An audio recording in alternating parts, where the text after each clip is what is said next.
Baba. Thank you అండి. జై బాబా. జై బాబా ఆంటీ, అందరికీ జై బాబా. ఈరోజు సమాధి అనంతతార అనే బుక్ రీడింగ్ ని బదులు ఈరోజు చాలా స్పెషల్ డే ఉంది. బాబా ఇచ్చిన అంటే మనం ఇలాంటివన్నీ కూడా బాబా ఇచ్చిన సందేశాలు కానీ మెహర్ బాబా జీవితంలో జరిగిన సంఘటనలు కానీ అన్నీ కూడా మానవ కళ్యాణం కోసం, మానవ ఉద్ధరణ కోసం ప్రభువు చేసే ఈ ప్రయత్నాలన్నీ కూడా ఈ రోజు ఏంటంటే ప్రభువు 7 రియాలిటీస్ అని ఒక అద్భుతమైన సందేశాన్ని ఇచ్చారు. ఆ సందేశాన్ని ఈ రోజు ఇచ్చారు కనుక ఈ సందర్భంగా ఈ బుక్ రీడ్ సందర్భంగా ప్రభు ఇచ్చిన ఈ అవకాశంలో వీటి గురించి మనం తెలుసుకుందాం సోదరి ఎస్ఎస్ లక్ష్మి గారి ద్వారా.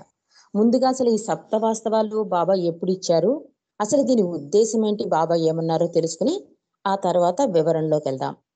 ముందుగా బాబా ఒక సందేశాన్ని ఇచ్చారు. బాబా ఏమన్నారంటే, నేను ఏ సాంప్రదాయానికి గాని, సిద్ధాంతానికి గాని, కులానికి గాని, మతపరమైన ఆచార వ్యవహారాలకు గాని, కర్మకాండలకు కానీ ప్రాధాన్యతనివ్వను. కానీ ఈ సప్త వాస్తవాల అవగాహనకు మాత్రం ప్రాధాన్యతనిస్తాను అన్నారు. అంటే అవగాహన చేసుకోమని తండ్రి చెబుతున్నాడు. అంటే ఈ మాయా ప్రపంచంలో అసలేంటి నకిలీ ఏంటి మనం తికమక పడిపోతూ ఉంటాం. కాబట్టి ప్రభువు అందించిన ఈ అద్భుత సందేశంలో అసలుకి నకిలీకి అంటే ఒక ప్రేమైన, ఒక నిగ్రహమైన, ఏదైనా అసలు అన్నది తెలుసుకుంటే మీకు ఆ పదంలో, ఆధ్యాత్మిక పదంలో నడవడానికి సులువు అవుతుంది అంటున్నారు. అసలు తెలియాలంటే నకిలీ కూడా తెలియాలి కదా మీకు. అందుకని పూర్తి వివరణ బాబా ఇచ్చిన ఈ సందేశాల వివరణ గురించి మనం తెలుసుకుందాం. అసలు ఈ యుగ అవతార పురుషుడైన మెహర్ బాబా ఏమన్నారు, నేను బోధించుటకు రాలేదు, మేల్కొల్పుటకే వచ్చాను అన్నారు. మానవ హృదయాలలో ప్రేమ బీజాలను నాటి భగవంతుని ప్రేమించవలసిన రీతిలో ప్రేమించినప్పుడు తప్పక గమ్యం చేరవచ్చునని బాబా మనకి ఇచ్చిన సందేశం. మానవ హృదయాలను మేల్కొల్పి అజ్ఞానం అనే చీకటిని పారద్రోలి జ్ఞాన దీపాన్ని వెలిగించేందుకు అనేక సందేశాలు మెహర్ బాబా మనకు అందించారు. అలాంటి సందేశాల్లో ఒక అద్భుత సందేశం అవగాహన చేసుకోండి అని బాబా ప్రత్యేకంగా చెప్పిన సందేశం ఈ సప్త వాస్తవాలు. ఇది ఎప్పుడు ఇచ్చారు బాబా? 1941 జనవరి 9న జైపూర్లో ఉన్నప్పుడు ఈ అద్భుత సందేశాన్ని బాబా మానవాళికి అందించారు. బాబా ఏంటంటే ఉన్నట్టుండి ఈ సందేశాన్ని చెప్పి వ్రాయించడమే కాక ప్రపంచంలో ఉన్న బాబా ప్రేమికులందరికీ కూడా ఈ సందేశాన్ని ముద్రించి వేలాది కాపీలు పంపించి బాబా ఏమంటారంటే, ఈ సందేశాలన్నిటినీ ప్రేమికులు పంపించాక వాళ్ళు ఏం చేయాలంటే వీటన్నిటినీ కాపీలు తీసుకుని ఆయా ప్రాంతాల్లో ఉన్న దేవాలయాల్లోనూ, పూజలు చేసే పూజారులకి, మసీదుల్లో, ముల్లాలకు, చర్చిల్లో ఉన్న క్రీస్తులకు అందరికీ కూడా అందించమని చెప్పారు. వీటన్నిటినీ కూడా పంచవలసిందిగా బాబా ఆర్డర్ ఇచ్చారు, ఆదేశం ఇచ్చారు. కాబట్టి ప్రపంచంలో ప్రతి ఒక్కరూ కూడా ఈ సందేశాన్ని అవగాహన చేసుకోవలసిన అవసరం ఉందని తెలియజేశారు మెహర్ బాబా. కాబట్టి ఈ సప్త వాస్తవాల అవగాహనకు ప్రయత్నం చేయడం కోసమే ఈ చిన్న ప్రయత్నం ప్రభు యొక్క ఆశీస్సులతో. మామూలుగా బాబా అంటారు, ప్రతి వ్యక్తిలోనూ కూడా ఆధ్యాత్మికత అంతర్లీనంగా ఉంటుందని, ఏదో రకంగా ప్రతి ఒక్కరూ భగవంతుని ఆరాధిస్తూ ఉంటారని బాబా అంటున్నారు. ఎప్పుడో ఒకప్పుడు ప్రతి వ్యక్తి కూడా భగవంతుని వైపుకి ఆకర్షింపబడతాడు. అలా కొందరు ఏం చేస్తారు, ఈ భగవంతుని వైపు తిరిగిన వాళ్ళు ఒక్కొక్కళ్ళు ఒక్కొక్క మార్గాన్ని ఎంచుకుంటారు. కొంతమంది ఏం చేస్తారు, దీక్షలు చేస్తారు. కొంతమంది యాగాలు, యజ్ఞాలు, పూజలు చేస్తారు. భగవంతుని గురించి నలుగురికి చెప్పడం అనగా పురాణాలు, ప్రవచనాలు మనం పూర్వకాలం వింటూ ఉంటాం.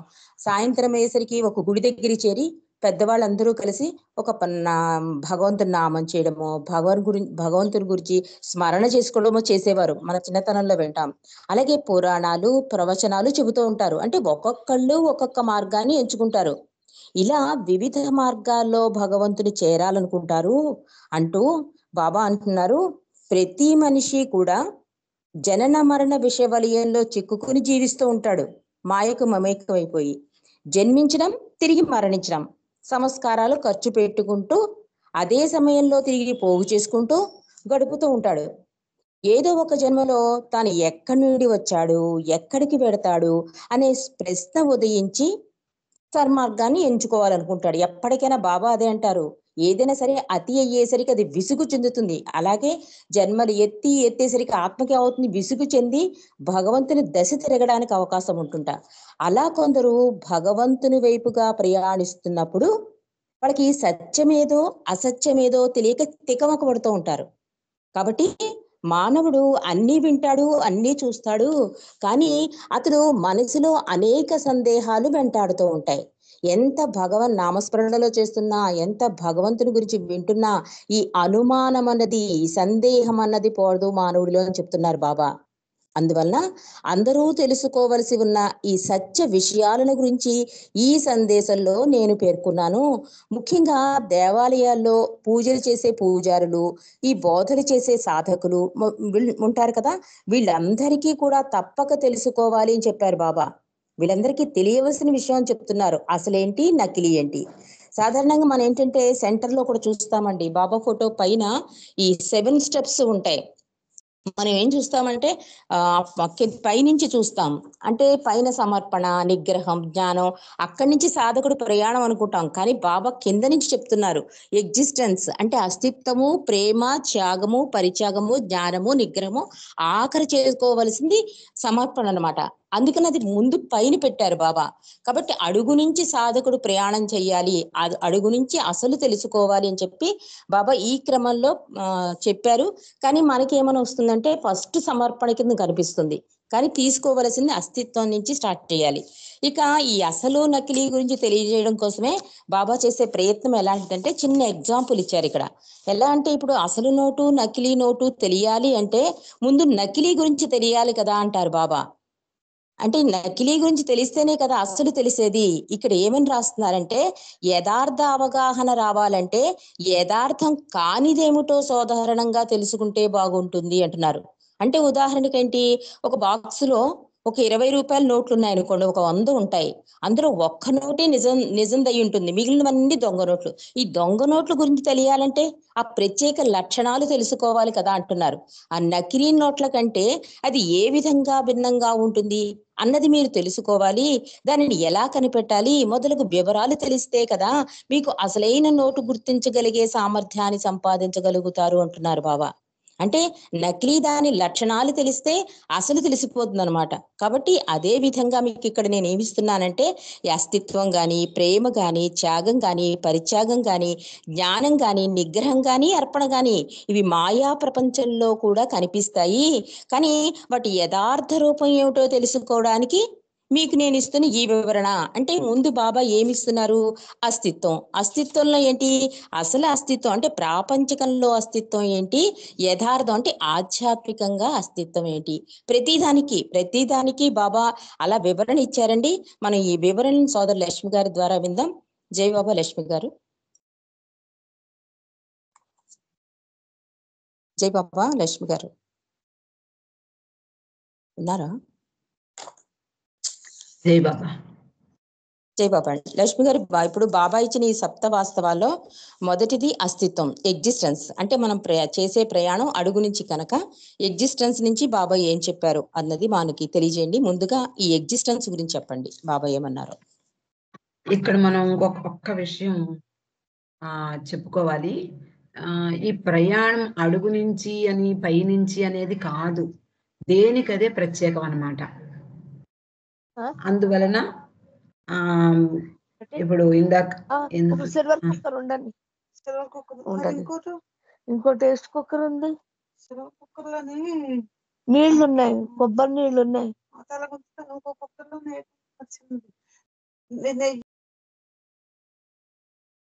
ఏ బాబా వినపడుతుందా? జై బాబా. బాబా ఈ సందేశంలో చెప్పిన విషయాలు అంటే మనకి ప్రతి బాబా సెంటర్లోనూ బాబా ఫోటో కింద సాధారణంగా అనేక సెంటర్లలో మనం చూస్తూ ఉంటాం, మెట్లు ఉంటాయి. అవి మెట్లు అని కానీ లేదా పరమపద సోపానాలు ఇలాగా అర్థం చేసుకోకూడదు, దేనికదే ప్రత్యేకమైనది. బాబా ఏం చెప్తున్నారో ఈ సందేశంలో మనం తెలుసుకునే ప్రయత్నం చేద్దాం. మొట్టమొదటిది ఎగ్జిస్టెన్స్ అంటే ఏమిటి అంటే ఉనికి కలిగి ఉండడం. అంటే మనకి మనకి ప్రపంచంలో అనేక వస్తువులు కనపడుతూ ఉంటాయి. ఇప్పుడు ఎవరిళ్లలో వాళ్ళు కూర్చున్నాము, మన కంటి ఎదురుగుండా అనేక వస్తువులు కనిపిస్తూ ఉన్నాయి. పుస్తకాలు ఉంటాయి, లేకపోతే సెల్ ఫోన్లు, పెన్నులు, పెన్సిళ్ళు, లేదా కుర్చీలు, బల్లలు, లేదా ఇంట్లో అయితే మరి వంటింట్లో అయితే చెప్పనే అక్కర్లే. ఇలాంటి అనేక వస్తువుల్ని మనం చూస్తూ ఉంటాం. బాబా వీటన్నిటికీ ఉనికి ఉంది అని అనుకుంటాం. ఉనికి అంటే అవి ఉన్నాయి అనుకుంటాం. ఉనికి అంటే ఉంది. ఉంది అనేది ప్రతి వస్తువు మనకు ఉన్నట్లే కనిపిస్తాయి. అది లేదు అని మనం అనుకోలేం. ఎందుకంటే మనము ఈ ప్రపంచంలో నివసిస్తున్నాము, మాయలో నివసిస్తున్నాము, భ్రాంతిలో జీవిస్తున్నాము. కాబట్టి భ్రాంతిమయమైనటువంటి వస్తువులన్నీ మనకి నిజంగా ఉన్నాయి అని అనుకుంటాం. కానీ బాబా ఏం చెప్తున్నారు అంటే, ప్రతి విషయము అంటే ఇది అన్నీ ఉన్నాయి అని అనుకునేటటువంటి ఈ వస్తువుల్లో ఒకే ఒక నిజమైన వస్తువు ఉంది. మిగిలినవన్నీ కూడా అశాశ్వతమైనవి. అంతే కదా, ఇప్పుడు మనకు కనిపించే వస్తువులన్నీ కొన్ని రోజులకు పాడైపోతూ ఉంటాయి, చిరిగిపోతాయి, నాశనం అయిపోతాయి. అలాగే మన శరీరాలు కూడా వెళ్ళిపోతూ ఉంటాయి, మళ్ళీ తిరిగి జన్మిస్తూ ఉంటాం. ఇలా ప్రతీదీ కూడా మనకి కంటికి కనపడే వస్తువు ప్రతీదీ కూడా నాశనం అయ్యేదే.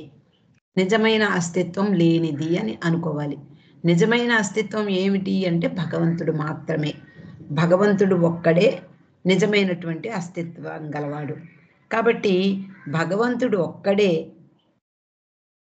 ఉన్నది, భగవంతుడు మాత్రమే. ఆయనే అనంత శక్తి, జ్ఞాన, ఆనందముల ఏకైక భగవంతుడు అని ఎవరైతే గ్రహిస్తారో, ఆ జ్ఞానాన్ని అనుభవపూర్వకంగా ఎవరైతే తెలుసుకుంటారో వాళ్ళకి నిజమే ఉన్నది భగవంతుడు మాత్రమే అనే విషయం అర్థమవుతుంది. అంటే ఇది పుస్తకాలు చదవడం వల్ల రాదు, ఎవరైనా చెప్పడం వల్ల రాదు. అంటే ఎవరైనా ఏదైనా ప్రవచనాలు చెప్తూ ఉంటారు, అవి వినడం వల్ల కూడా మనకి ఈ అనుభవం రాదు. ఎవరికి వాళ్ళే ఈ ఆధ్యాత్మిక మార్గంలో ప్రయాణించి సంస్కారాలన్నీ నాశనం చేసుకుని చివరకు భగవంతుణ్ణి చేరినప్పుడు మాత్రమే అవును నేనే ఉన్నాను, నేనే ఆ భగవంతుణ్ణి, అహం బ్రహ్మాస్మి అనే స్థితికి వెళ్ళినప్పుడు మాత్రమే భగవంతుని యొక్క అస్తిత్వాన్ని అనుభవపూర్వకంగా తెలుసుకోగలం.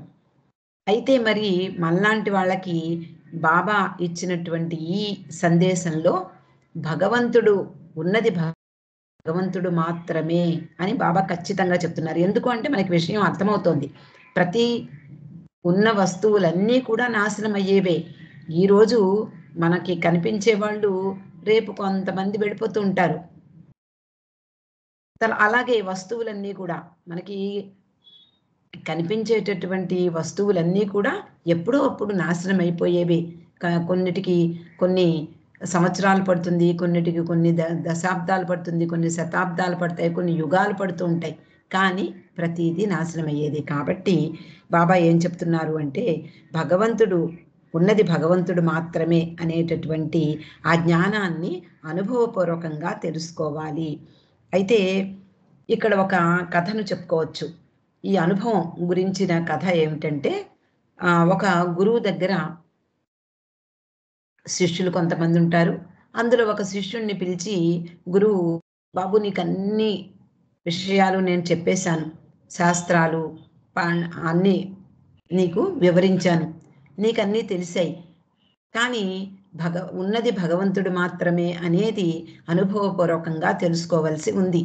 కాబట్టి అందరిలోనూ ఉన్నది భగవంతుడు మాత్రమే, ఈ విషయాన్ని నువ్వు గ్రహించాలి అని. అయితే ఇక్కడి నుంచి నువ్వు వెళ్ళిపోవచ్చు, నీ ఆశ్రమ వాసం పూర్తయిపోయింది అని పంపిస్తాడు. అతడు వెడుతూ ఉంటాడు. అలా నడిచి వెళ్తున్నప్పుడు అతడు అడవిలో నడుస్తున్నాడు. ఒక ఏనుగు అతని వెనకాతలే వస్తూ ఉంటుంది. ఆ ఏనుగు పైన మావటి ఉంటాడు, దాన్ని కంట్రోల్ చేసేటటువంటి మావటివాడు. అతడు ఆ ముందు నడిచి వెళ్తున్నటువంటి శిష్యుణ్ణి పిలిచి, బాబు చూసుకో, ఏనుగొస్తోంది, నిన్ను తొక్కివేస్తుంది సుమా, జాగ్రత్త, నువ్వు పక్కకి తప్పుకో అంటాడు. అన్నప్పుడు వెర్రివాడా, ఈ శిష్యుడు అంటాడు, ఎంత వెర్రివాడవయ్యా, ఉన్నది భగవంతుడు మాత్రమే, ఆ ఏనుగులోనూ ఉన్నది భగవంతుడే, నాలోనూ ఉన్నది భగవంతుడే, అందువలన నాకేమీ భయం లేదు అంటూ అలాగే వెడుతూ ఉంటాడు. ఏనుగుకి అడ్డం వచ్చినటువంటి శిష్యుణ్ణి తొండంతో పక్కకి విసిరేసి ఏనుగు మామూలుగా అది రాజసంగా నడిచి వెళ్ళిపోతుంది. ఇతడు ఆశ్చర్యపోతాడు, ఇదేమిటిది, ఏనుగులో ఉన్నది బ్రహ్మ, నాలో ఉన్నది బ్రహ్మ, ఆ బ్రహ్మ ఈ బ్రహ్మకు ఎందుకు అపకారం చేస్తాడు అని ఆలోచించి, అయితే గురువు దగ్గరే ఈ సందేహాన్ని తీర్చుకోవాలి, గురువు దగ్గరికి మళ్ళీ తిరిగి వస్తాడు. వచ్చినప్పుడు గురువుని అడుగుతాడు, ఏమిటి స్వామి మీరు ఇలా చెప్పారు కదా, ఇలా నన్ను ఈ ఏనుగు ఎందుకు గాయపరిచింది అన్నప్పుడు ఆ గురువు అంటాడు, అయితే నువ్వు ఏనుగు మాత్రమే ఉన్నారా, ఇంకెవరు లేరా అంటే, లేదు మావటివాడు ఉన్నాడు, మావటివాడు నాతో చెప్పాడు అని కూడా వివరిస్తాడు. అయితే మావటివాడులో ఉన్నటువంటి భగవంతుడు నిన్ను హెచ్చరించినప్పుడు నువ్వు పక్కకి తప్పుకోకపోవడం నీదే కదా తప్పు. కాబట్టి నీలో ఉన్నది, మావటివాడిలో ఉన్నది, ఏనుగులో ఉన్నది అంతా భగవంతుడే, కానీ నీకు అనుభవం లేదు, అనుభవపూర్వకంగా తెలుసుకోవాలి. అంటే ఎప్పుడు అనుభవపూర్వకంగా తెలుసుకుంటాము అంటే, భగవంతుడు ఈ 6 భూమికల్ని దాటి 7వ భూమికలో గాడ్ రియలైజేషన్ వచ్చినప్పుడు మాత్రమే అనుభవపూర్వకంగా తెలుసుకుంటాం. అలాంటి జ్ఞానం కలిగే వరకు నువ్వు సాధన చెయ్యాలి సుమా అని గురువు వివరిస్తాడు. ఇది అస్తిత్వం గురించినటువంటి కొంత వివరణ. చాలా ఉంది, కానీ కొంత, అంటే సమయాన్ని బట్టి మనము కొంత మాత్రమే వివరించుకుందాం. నెక్స్ట్ రజని.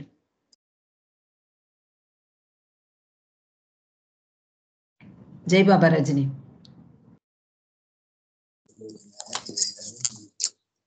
జై బాబా అండి లక్ష్మి గారు. అంటే ఉనికి అంటే ఉన్నది భగవంతుడు ఒక్కడే, అదే యథార్థ అస్తిత్వం, అంతే కదా? అంతే. జై బాబా అండి. మరి రెండో విషయంలోకి వెళ్తాం, రెండో సందేశంలోకి.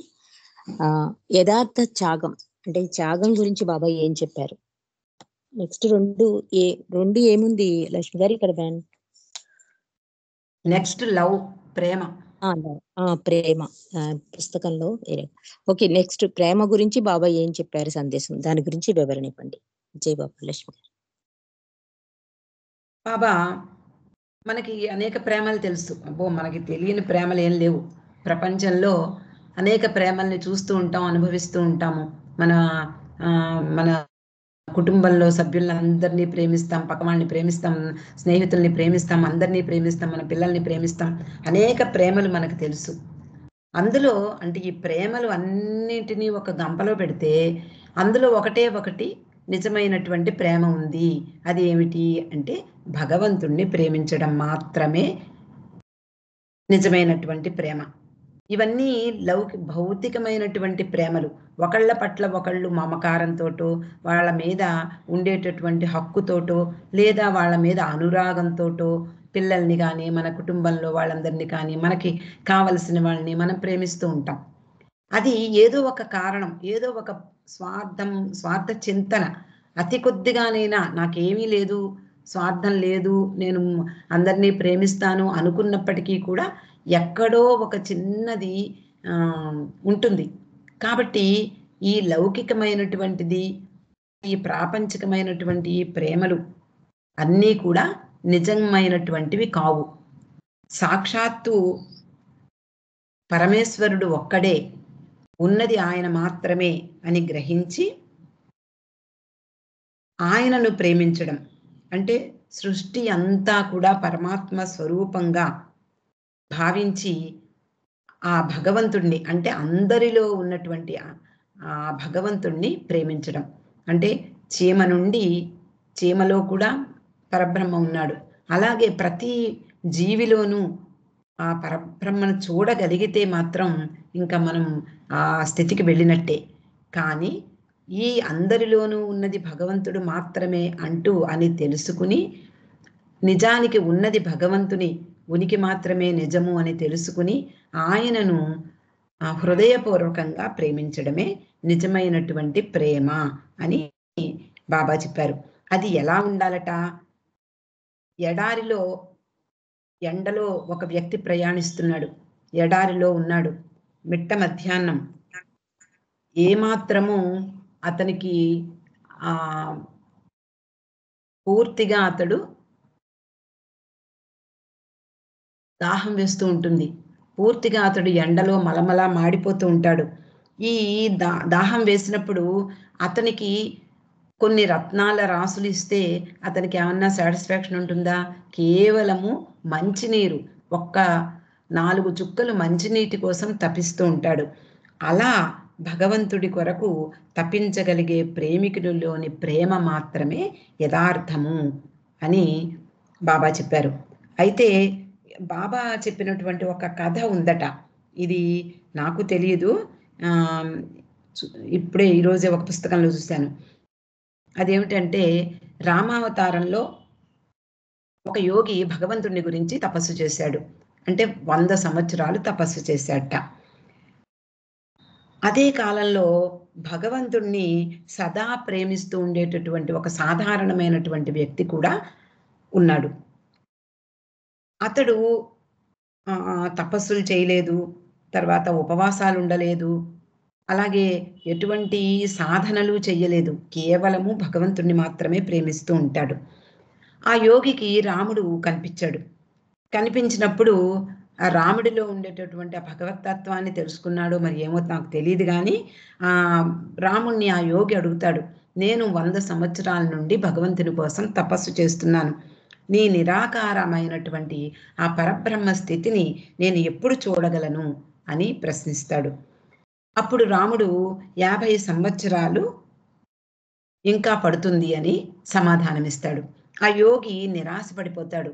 నేను 100 సంవత్సరాలుగా తపస్సు చేస్తున్నానే భగవంతుని కోసం, ఇంకా 50 సంవత్సరాలు ఈ సుదీర్ఘ తపస్సును ఆచరించాలా అంటూ నిరాశలో కృంగిపోతాడు. అలాగే భగవత్ ప్రేమికుడు, ఇందాక మనం చెప్పుకున్నటువంటి భగవంతుణ్ణి ప్రేమించేటటువంటి వ్యక్తి, అతడు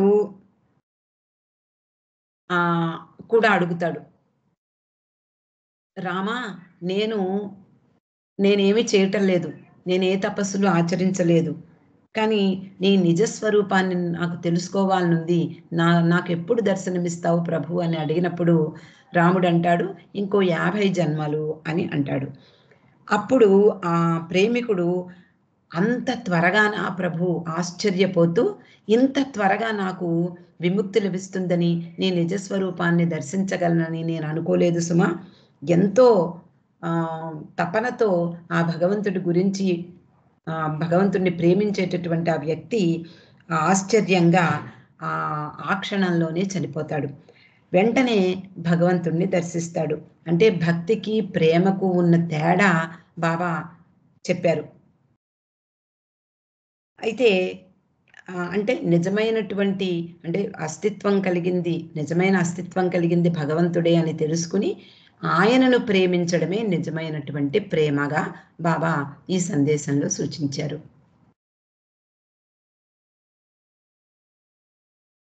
జై బాబా అండేశ్వర్ గారు.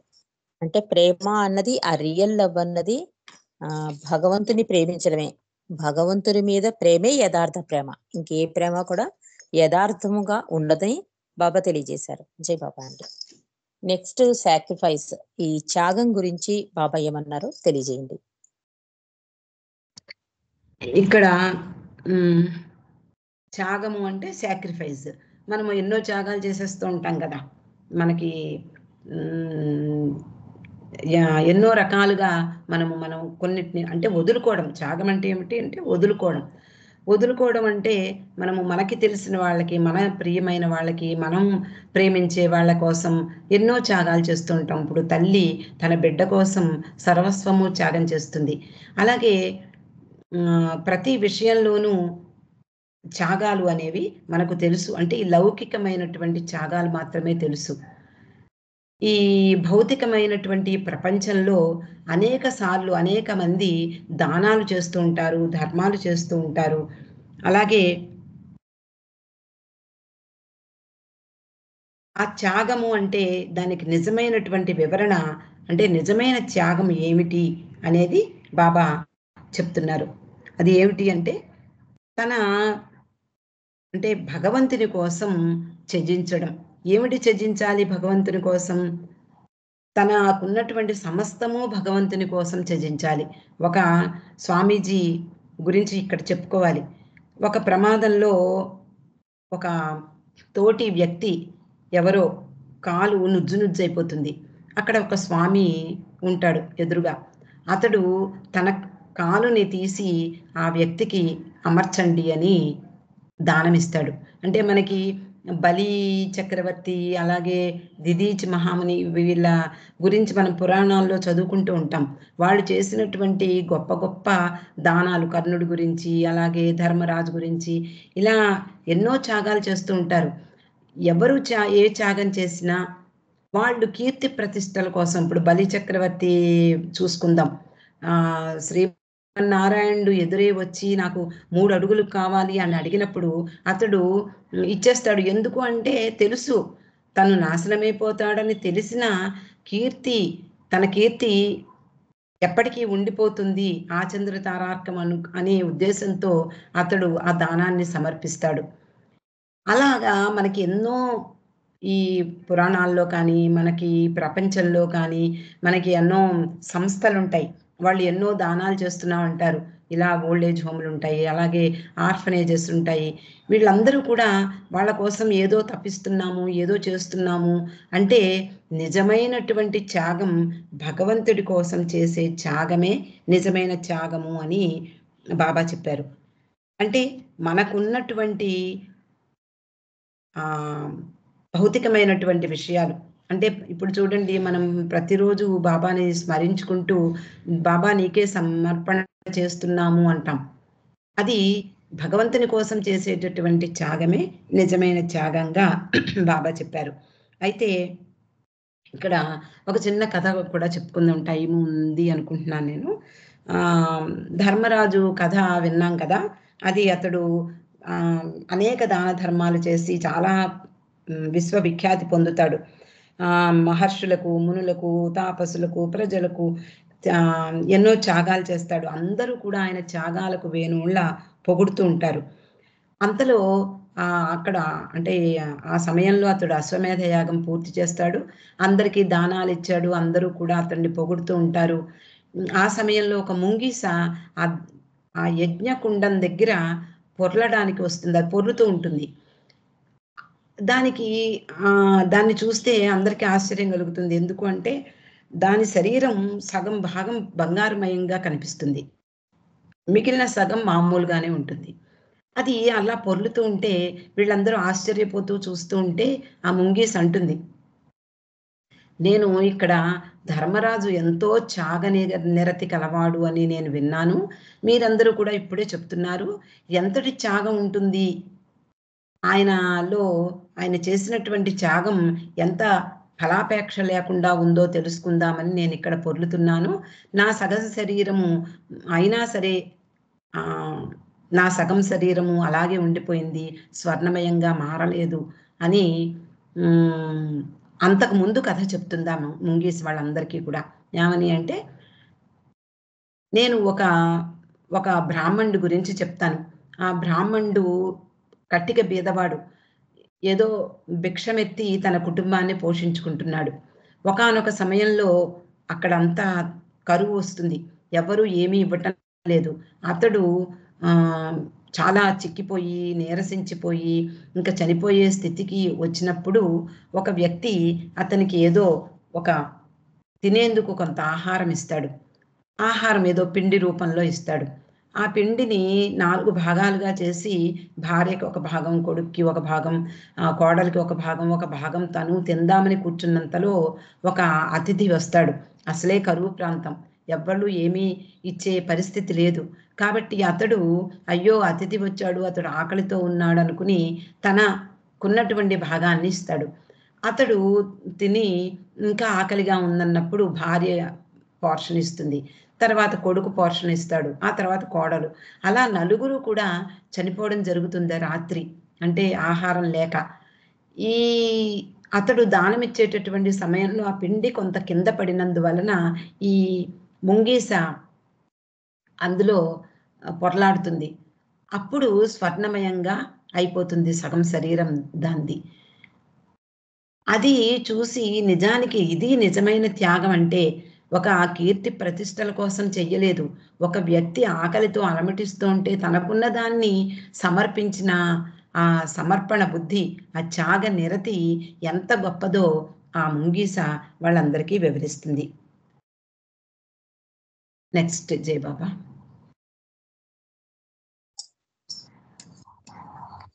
జయబాబా అండి.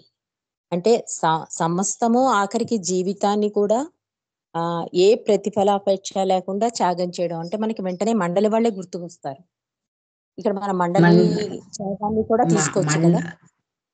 నిజమే. మండలి వాళ్ళు వాళ్ళకున్నటువంటి ఆస్తిపాస్తుల్ని వదిలేసుకున్నారు. అలాగే వాళ్ళకున్న కుటుంబాలని వదిలేసుకున్నారు.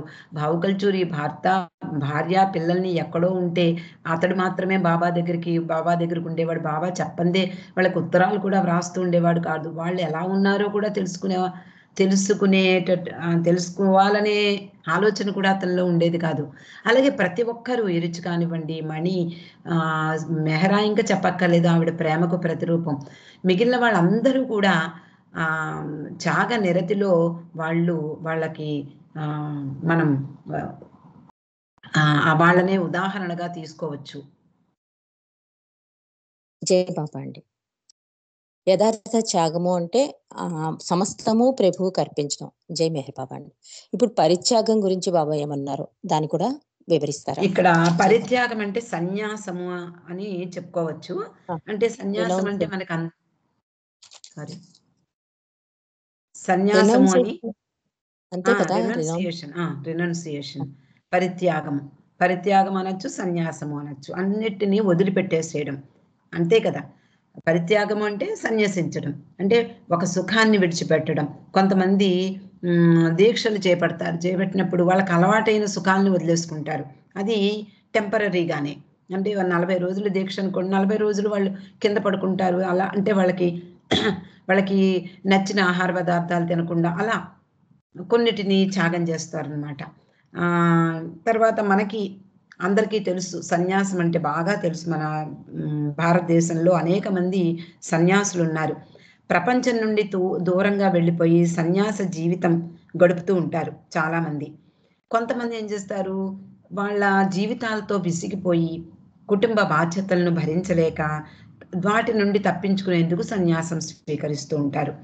లేకపోతే కాషాయ వస్త్రాలు ధరించి ఆశ్రమాల్లో జీవిస్తారు. లేదా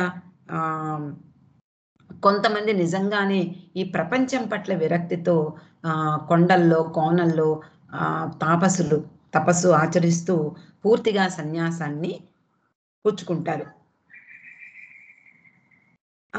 ఇలాగా ప్రతి విషయం పట్ల అంటే ఒక తనకి అలవాటైనటువంటి విషయాలను వదిలిపెట్టడం, అది సన్యాసం అంటే సుఖ దుఃఖాలు. అది ఇది మామూలుగా మనం చెప్పుకునేటటువంటి సన్యాసం. దీనికి కూడా ఒక చిన్న ఉదాహరణ చెప్పుకుందాం. ఏంటంటే ఒక గురువు బోధలు విని ఒక వ్యక్తి, అమ్మో ఇది బాగుంది, మనం నిజంగా సన్యాసం స్వీకరించాల్సిందే అంటూ ఆ గురువుని ప్రాధేయపడతాడు. గురువుగారు, నేను మీతో వచ్చేస్తాను, నాకు ఈ ప్రపంచం పట్ల పూర్తిగా విరక్తి ఏర్పడిపోయింది, నేను ఇంకా మీతోటే ఉంటాను, మీ శిష్యుడిగా ఉంటాను అని చెప్పినప్పుడు ఆ గురువు అంటాడు, గురువు అంటే సరైనటువంటి గురువుకి ఆ ఎదుటి వారిలో ఉండేటటువంటి సంస్కారాలు కానివ్వండి, వాళ్ళకు ఉన్నటువంటి సమర్థత, లేకపోతే సిద్ధంగా ఉండడం, ప్రిపేర్డ్నెస్, అవన్నీ తెలుస్తాయి. కాబట్టి అతడు ఏమన్నాడంటే, ఉండు, నేను మళ్ళీ వచ్చినప్పుడు నేను తీసుకువెళ్తాను, ఇక్కడే నీ కాటేజ్, నీ కుటీరంలో ఉండు, నేను చెప్పినటువంటి బోధలు విన్నావు కాబట్టి వాటినే మననం చేసుకో, భగవంతుడిని స్మరించు, అక్కడ ఉన్నటువంటి నదీ తీరంలో స్నానం చేసి పరిశుభ్రంగా ఉంటూ ప్రతిరోజు నువ్వు భగవద్ధ్యానంలో గడుపు, నేను కొద్ది రోజుల్లో నీ దగ్గరికి వస్తాను, అప్పుడు నాతో వద్దు గాని అని చెప్తాడు. అలాగే అని చెప్పి అతడు సన్యాసిగా జీవించడానికి ప్రారంభిస్తాడు. అతడు ఉన్నటువంటి ఒకే ఒక పంచ, అది స్నానం చేయడానికి అక్కడ గట్టు మీద పెట్టుకుని స్నానం చేయడానికి వెళ్ళినప్పుడు అక్కడ ఎలుక కొరికేస్తుంది.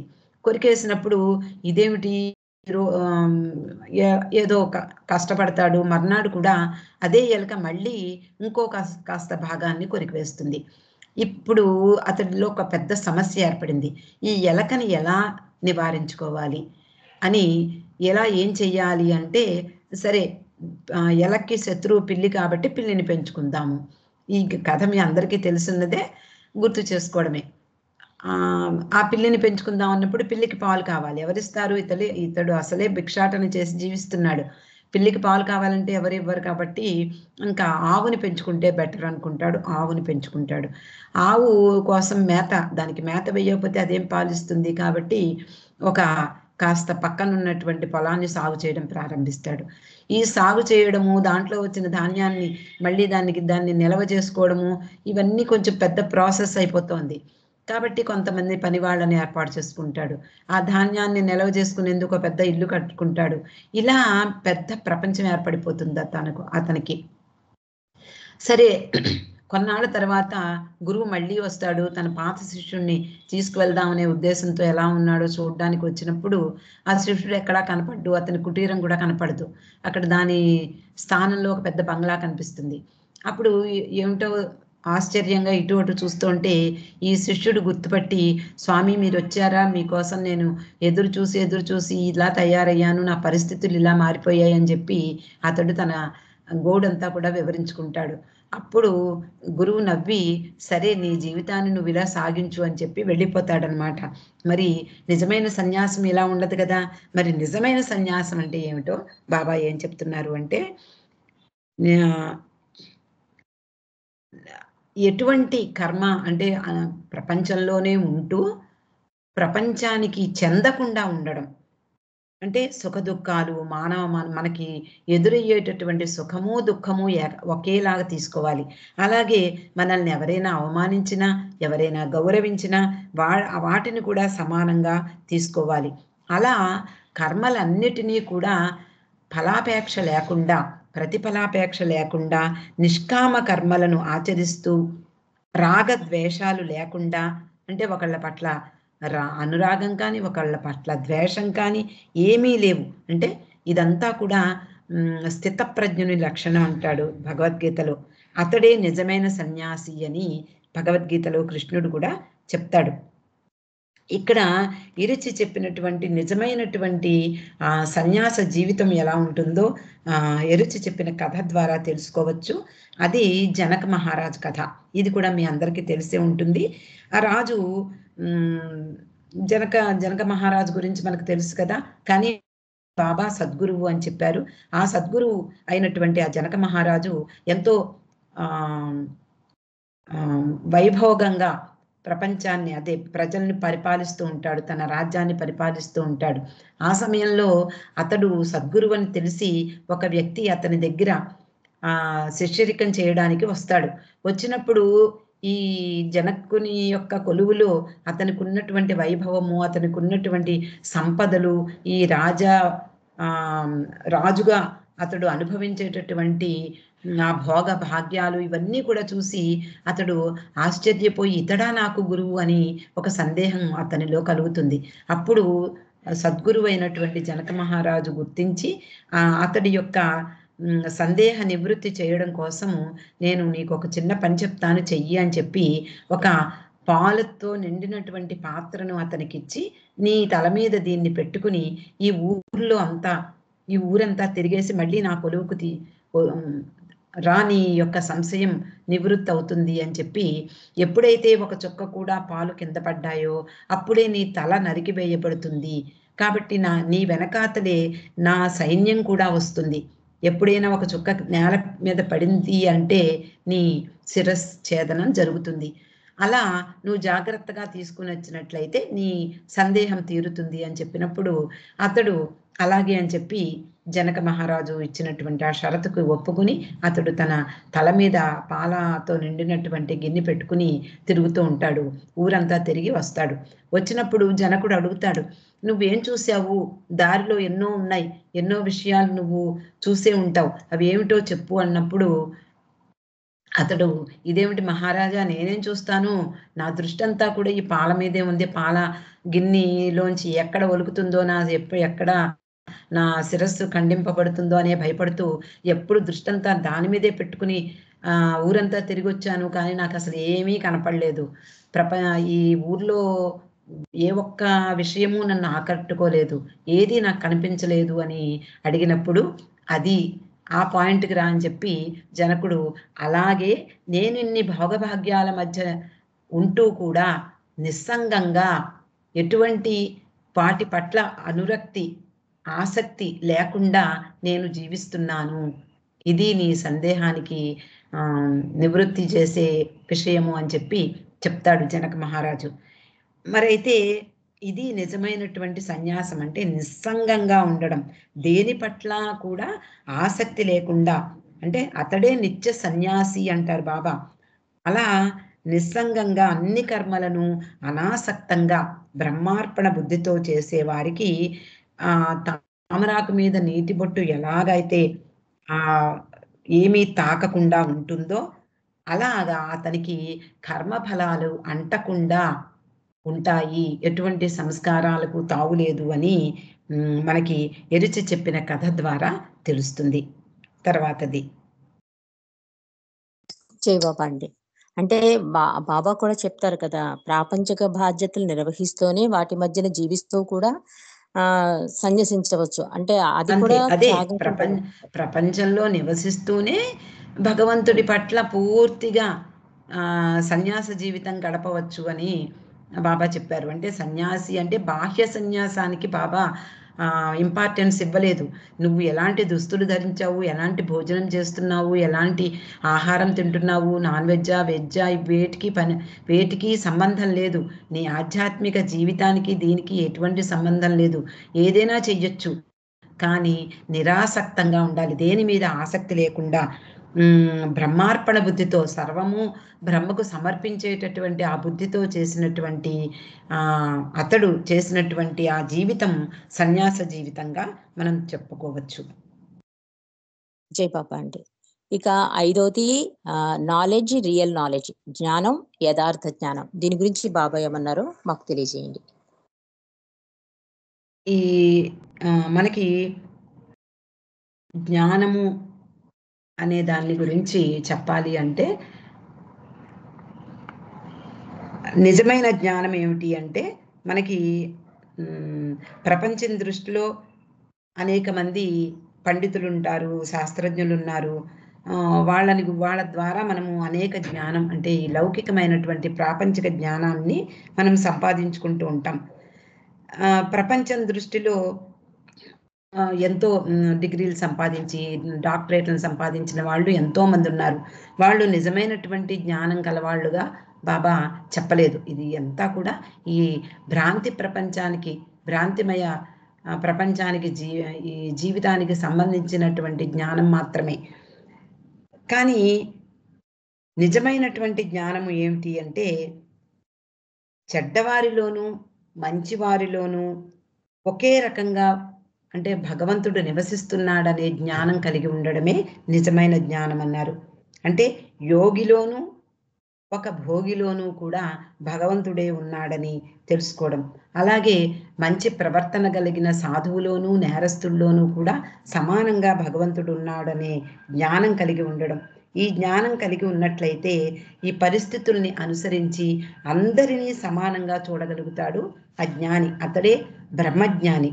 ఏ స్వలాభాన్ని ఆశించకుండా, అంటే ప్రతిఫలాపేక్ష లేకుండా, అంటే పక్షపాతం కూడా లేకుండా ప్రతి ఒక్కరిని సోదరుని వలె ప్రేమించాలి, సోదరుని వలె సంతోష పెట్టడమే నిజమైన జ్ఞానం కలిగి ఉండడానికి జ్ఞాని లక్షణం. అలాగే తనకు హాని చేసినప్పటికీ కూడా అతన్ని గురించి ఆలోచనల్లోనూ అలాగే మాటల్లోనూ చేతల్లోనూ కూడా అతనిపై ద్వేషాన్ని ప్రదర్శించకుండా, హాని చేసిన వాళ్ళకు కూడా మేలు చేసేటటువంటి ఆ సాధు వర్తన ఎవరికైతే ఉందో అతడే నిజమైనటువంటి జ్ఞానిగా బాబా చెప్పారు. అంటే ఆ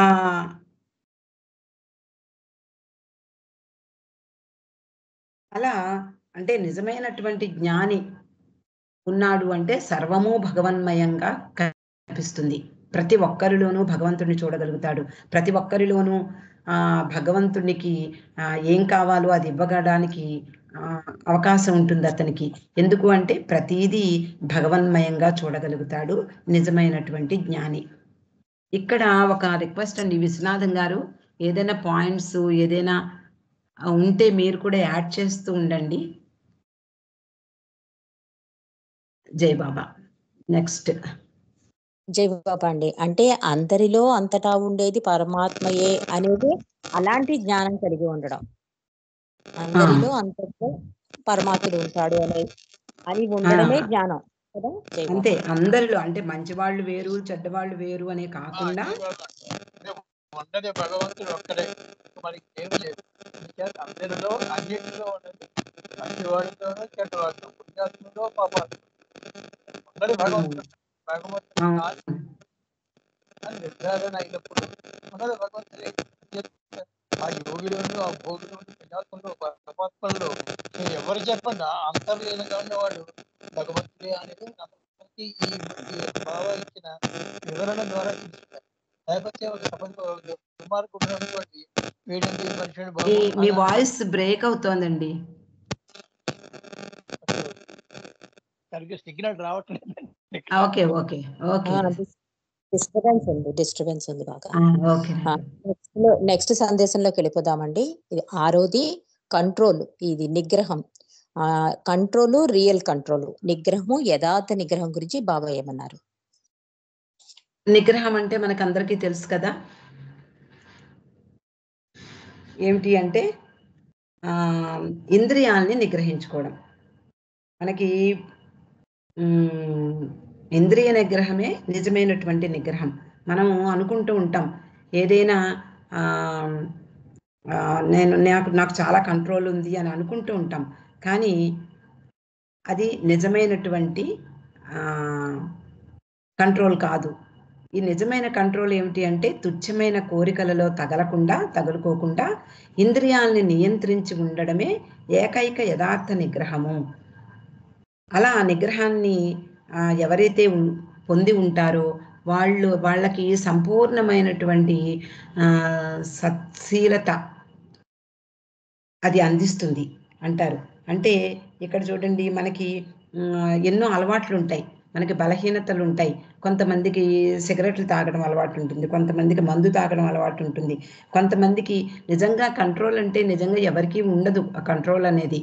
సాధారణంగా మనం కూడా చూడండి, ఒక్కరోజు ఏదైనా పచ్చగా తింటే మర్నాడు అమ్మ బాబాయ్ నాలిక చచ్చిపోయింది అంటాం.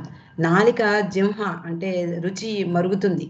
ఆ రుచి లేకుండా మనం ఏది తినలేం. ఒక్కరోజు ఏదో తిన్నా రెండో రోజు ఏదో కావాలి అనే తపన మనలో తప్పకుండా ఉంటుంది. అంటే అలాగే మనకి ఇంద్రియాలు ఉన్నాయి, ఇంద్రియాలు కళ్ళతో చూసింది ప్రతిదీ కావాలనుకుంటాం. మనకి అర్హత ఉందా లేదా, మనకి స్తోమత ఉందా, ఇవేమీ ఆలోచించుకోం. అవన్నీ మనకు వస్తే బాగుండును అని, కనీసం బాగుండును అని కూడా అనుకుంటూ ఉంటాం. అలాగే చెవి ఉంది, ఆ చెవికి మధురమైనటువంటి సంగీతం వినాలనే ఉంటుంది. ఎప్పుడూ తుచ్చమైన విషయాల్ని వినాలని ఉండదు. అలాగే ఇష్టమైన శబ్దం వినాలని ఉంటుంది. ఇష్టమైన శబ్దం ఏమిటి అంటే బాబా చెప్తారు, ఎవరికి వాళ్ళకి ఇష్టమైన శబ్దం ఏమిటంటే తన పేరేట, నాకు నా పేరే ఇష్టం అన్నమాట. అలా ప్రతి ఒక్కళ్ళకి వాళ్ళ పేర్లే ఇష్టమైనటువంటివిగా కనిపిస్తాయి. అన్నీ కూడా ఇవన్నీ నిగ్రహాలు అని మనం అనుకుంటాం. ఈరోజు ఏదో త్యాగం చేశాము, ఈరోజు మనం నిగ్రహంగా ఉన్నాము, ఈరోజు నాలిక కట్టుకున్నాము, లేదా ఈరోజు మన కోరికల్ని వదిలేసుకున్నాము, ఇవన్నీ అనుకుంటాం. కానీ ఇదంతా యథార్థ నిగ్రహం కాదు. నిజమైనటువంటి నిగ్రహము అంటే ఏమిటి అంటే కోరికలలో తగులుకోకుండా, ఎలాంటి కోరికలైనా మనకి ఈరోజు భగవంతుడు ఇచ్చింది ఇది అనే ఉద్దేశంతో దాన్ని స్వీకరించగలిగితే ఎలాంటిదైనా అప్పుడు అది నిజమైనటువంటి నిగ్రహంగా మనము ఆలోచించవచ్చు. అంటే ఇంద్రియాలన్నిటినీ కూడా వాటి నుండి నిగ్రహించుకోగలగడమే నిజమైనటువంటి యథార్థ నిగ్రహం.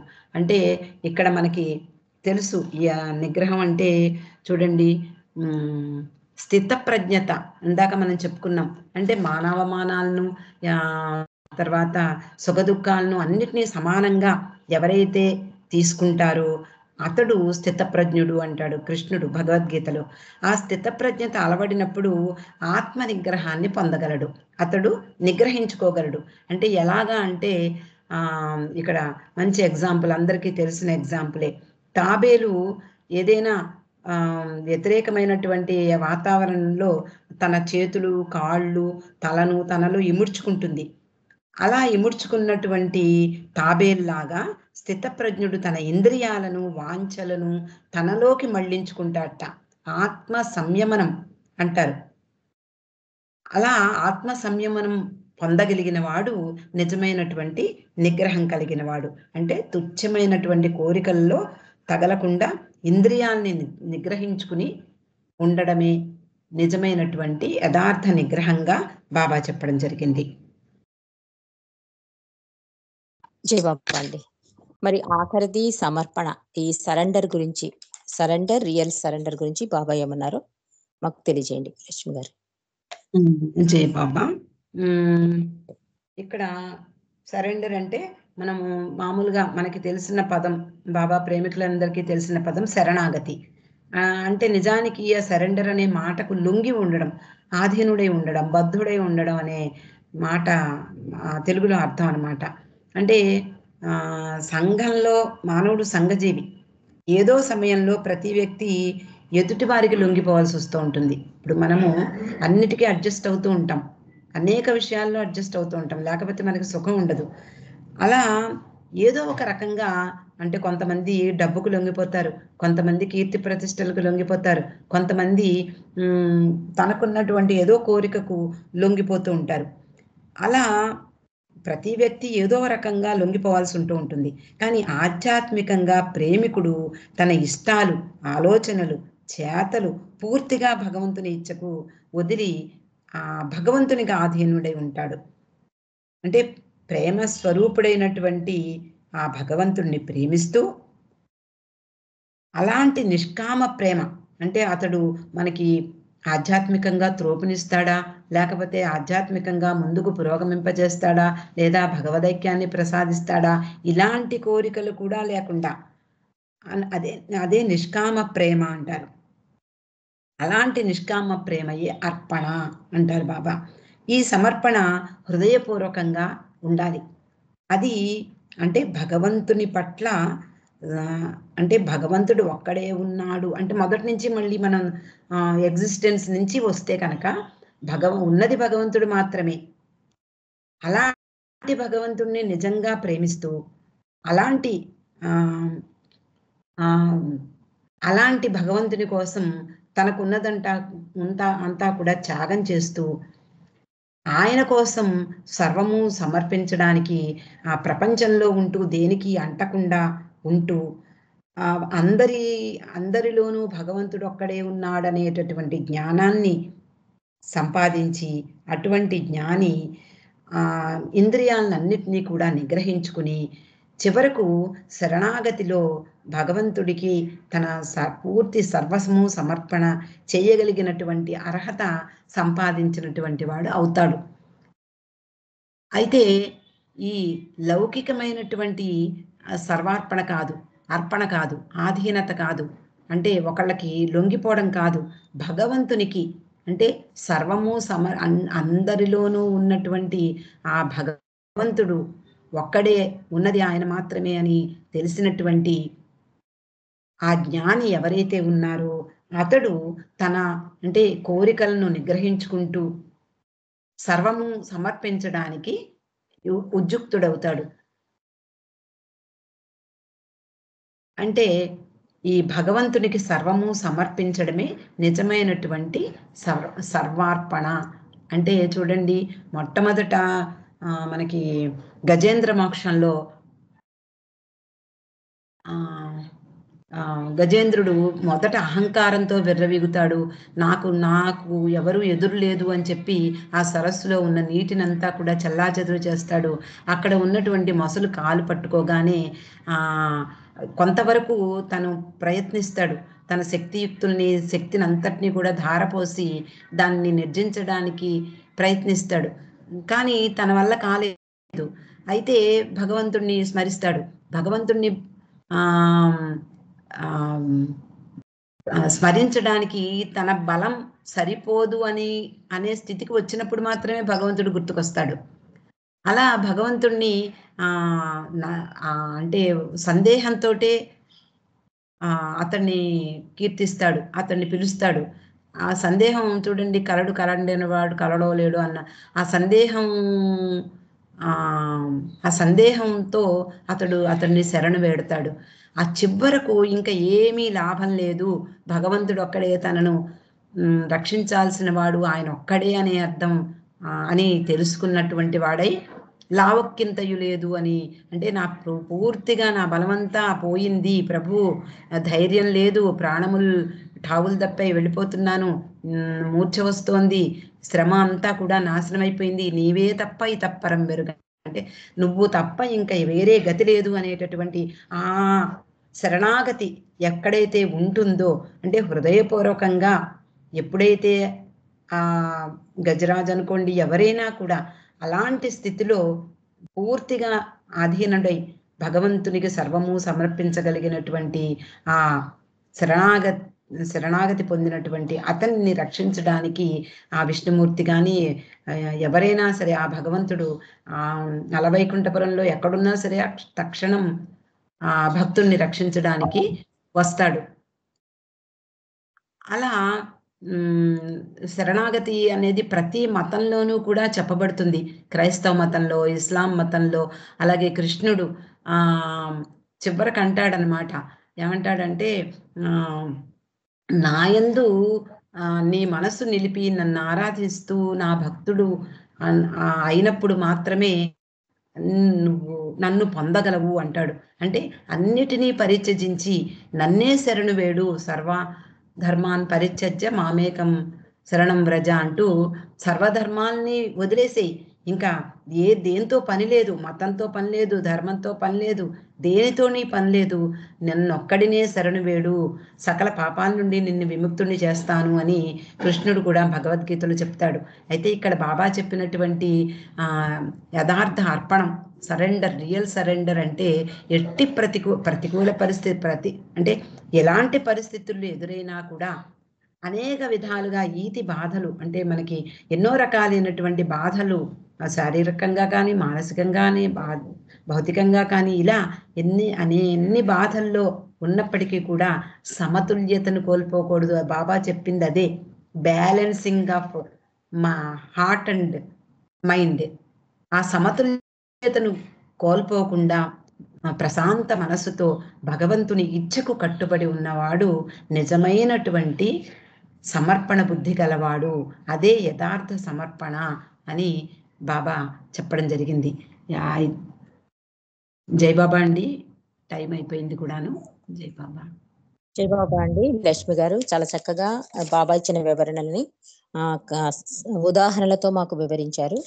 అంటే ఈ మాయా ప్రపంచంలో ఉన్న మానవుడు ఏంటంటే ఏది యథార్థం ఏది నకిలీ అనేది తెలుసుకోవాలి. ఎందుకంటే ప్రతిదాన్ని యథార్థం అనుకునే ప్రమాదం ఉంది కనుకే ప్రభు ఈ సప్తవాస్తవాలు ఇచ్చారు. కాబట్టి కొంత అవగాహన చేసుకుందికి అవకాశం ఉంటుంది, మనం తరచూ ఇలా తలుచుకుని చెప్పుకోవడం వల్ల. జై మెహర్ బాబా అండి. ఇంత అద్భుత సందేశం ప్రభు మనకు అందించినందుకు ప్రభుకి, దాన్ని ఇంత సరళంగా అందించినందుకు మీకు మా అందరి తరపున జై మెహర్ బాబా. మనకి ఇలాంటి అవకాశం వచ్చినందుకు ఆయన గురించి స్మరించుకుంటూ ఈరోజు ఈ యథార్థమైనటువంటి విషయాలు, ఈ 7 విషయాలు బాబా చెప్పిన విషయాలు తెలుసుకుని మనం కూడా నిజమైనటువంటి ఆ బాబా యథార్థ విషయాలు ఎలా తెలుసుకోమన్నారో అలా తెలుసుకుంటూ ఆయనను శరణు వేడేటటువంటి ఆ స్థితికి తీసుకువెళ్ళడానికి ఆ ప్రభువే మనకు తోడ్పడాలి. అవతార్ మెహర్ బాబాకి జై. హారతికి మహాలక్ష్మి గారు ఉన్నారా? మహాలక్ష్మి గారు హారతి ఇవ్వండి బాబాకి.